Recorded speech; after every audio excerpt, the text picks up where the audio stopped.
Le pont de Normandie est un pont à haubans enjambant l'estuaire de la Seine et reliant Le Havre à Honfleur. Construit entre 1988 et 1995, il mesure 2141 mètres de long avec une portée centrale de 856 mètres. 4 pistes occupent ces 21,60 mètres de largeur. Haut de 215 mètres, il surplombe la Seine de 59 mètres, permettant aux navires de remonter le fleuve en direction de Rouen.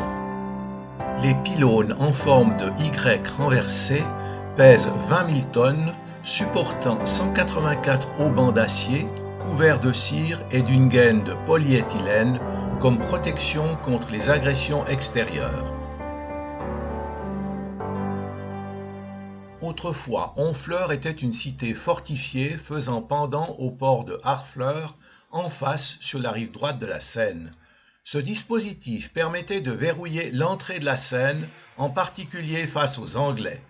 Ce fut le point de départ de grandes expéditions vers le Labrador et Terre-Neuve, puis vers les Amériques, mais aussi, moins reluisant, l'un des 5 ports négriers de France. En 1684, on transforme le simple port d'échouage en un bassin à flot, ce qui est aujourd'hui le vieux bassin qui fait la réputation de Honfleur. La perte des colonies françaises aux Antilles, le développement du port du Havre, l'ensablement du port local ont eu raison de son rôle de port commercial. Aujourd'hui, c'est le tourisme qui a pris le relais.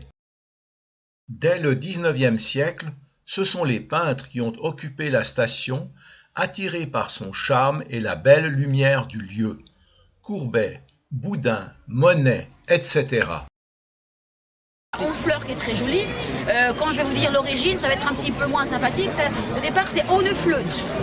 Honefleut, bon, tout de suite, ça fait un peu moins, si je peux, voilà, un peu moins fleuri, quoi. Ça vient du scandinave, de nos petits copains vikings, là. Et Honefleut, ça veut dire le port du bas. Quand on est entouré de remparts, surtout une petite ville comme ici, il y a très peu de places libres comme ça. Mais ici, il y en avait quand même bien une, c'était bien la place d'Armes, où les militaires pouvaient s'entraîner justement. Et il y avait d'autres bâtiments que ce que vous avez là. Nous avons ce manoir ici, le manoir de Roncheville, qui appartenait à un seigneur local très important, les Roncheville, et qui, et pour l'architecture justement, donc c'est de la fin du XVe siècle, vous avez, j'ai déjà expliqué avec Fécamp et Étretat, on retrouve, vous voyez, on a de la pierre calcaire, c'est pas la bonne pierre de construction, je pense qu'on le voit bien, elle s'érode assez facilement, mais on a ces fameux silex qui permettent de faire des damiers. Les greniers à sel ont été construits au XVIIe siècle avec les pierres des murailles d'enceinte de la ville, toujours de la pierre calcaire avec du silex. Ce sel était indispensable à la conservation des produits de la pêche récoltés vers Terre-Neuve. Il venait lui-même de Charente-Maritime.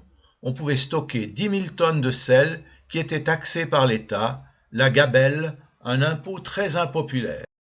Parcourons les petites ruelles de la ville. Ici, là, son étal. Au rez-de-chaussée de ces maisons, on avait le magasin, c'était les shops qui étaient là. Et à l'origine, je suis sûre, vous connaissez le système, vous aviez le volet qui descendait ici, et au-dessus qui se levait, ça faisait l'auvent, qui permettait d'être protégé aussi des intempéries. Et du coup, ça a donné lieu aussi à une autre expression française que je suis sûre que vous connaissez. Si je vous dis trier sur le volet. Ah oui. On y trouve naturellement des maisons à colombages, ici avec encorbellement, maintenant musée ethnographique et d'art populaire. Autrefois église construite au XVe siècle sous la domination anglaise, le bâtiment fut transformé en musée de la marine.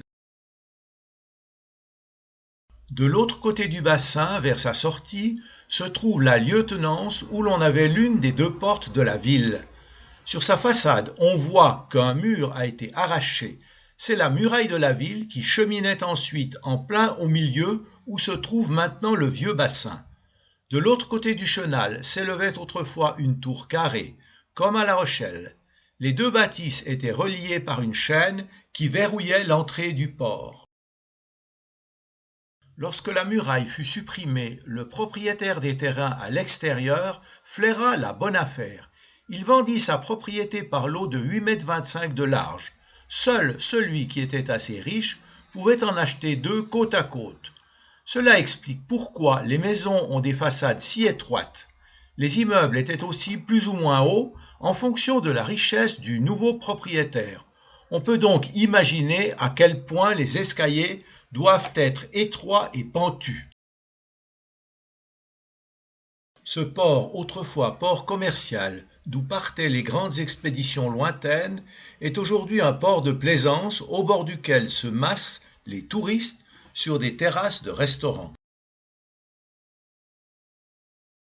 Nous sommes maintenant hors des anciens murs d'enceinte, un quartier autrefois occupé par les marins, les charpentiers de marine, etc.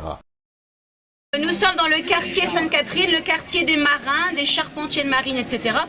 Et au moment de la guerre de 100 ans, c'est un quartier qui a été totalement détruit. Autant à l'intérieur des remparts, la ville était protégée, mais autant à l'extérieur, ça a été complètement détruit. Église y compris. Mais pour les marins ici, on va s'en occuper bien plus tard. Et le bien plus tard, finalement, est arrivé très très tard. Mais ils en ont eu marre d'attendre. Donc ils ont décidé de reconstruire leur propre église. Quand on se met juste devant, très souvent ça ressemble à 2 halles de marché couvert. Ah, exact. Il y a 2 pignons, c'est comme s'il y avait 2 maisons. Ils ont commencé seulement avec une seule nef. Et puis 30 ans plus tard, ils se sont rendus compte, il y a quand même beaucoup de monde finalement. On va l'agrandir, on va rajouter, coller une 2e nef à côté de première nef. Vous voyez qu'il y a 2 pignons. Autre caractère particulier, le clocher est construit à distance du corps de l'église pour des raisons de risque d'incendie, vu que le bâtiment est tout en bois.